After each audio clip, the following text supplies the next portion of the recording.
All right, today we're diving into one of the most unique fraternities at the University of Pennsylvania, Delta Phi.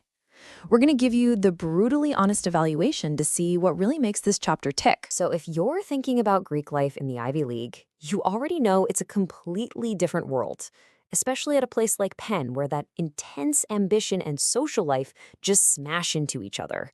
But here's the thing. Not all fraternities are made the same, not by a long shot. And that right there brings us to the Eta chapter of Delta Phi. Our source material makes it super clear. This is not your typical Greek experience. This place operates on a totally different frequency. So our source uses this really interesting phrase to nail it down. Old world DNA. Now, this doesn't just mean it's, old. It's about this deep, baked-in tradition, a kind of East Coast prestige you just can't fake or build overnight. And this right here is the core tension. You've got this quiet, historic prestige on one hand, and then on the other, you have that loud, flashy, almost Wolf of Wall Street vibe that you see a lot on campus today. Well, Delta Phi, they are firmly in that first camp. And that makes them a very specific kind of choice. Okay, so first up, let's talk about the alumni network. And the big question is, right, is this network a source of quiet, real power? Or is it actually just kind of limited? And look, the source is super direct about this. It's all about quality, not quantity. You're not going to find a long list of viral startup founders here. Instead, you're making connections with people who are deep into those long game careers. Think quiet influence, not loud social media hype. So, what's the score? How does the source rate this alumni value? It gets a 64 out of 100, which, is a pretty solid score. It really shows that it's powerful, but in a very, very specific way. So, yeah, that pretty much tells you exactly who this network is for.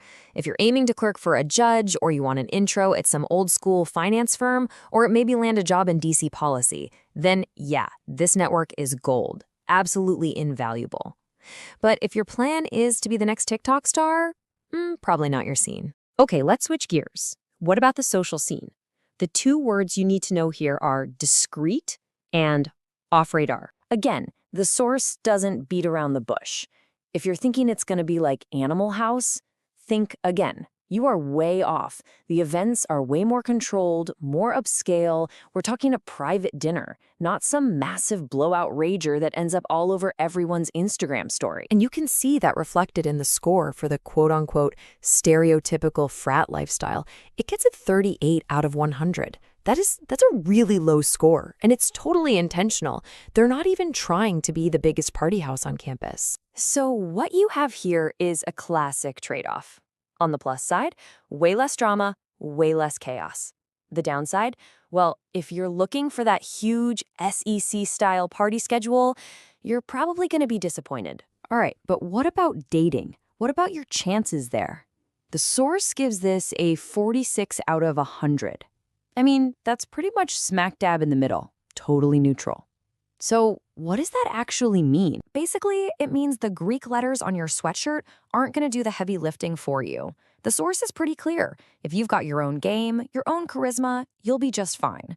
The fraternity itself is basically a non-factor. It's not going to help, but it's not going to hurt either. Okay, on to our last big category, the brotherhood itself, the actual bond.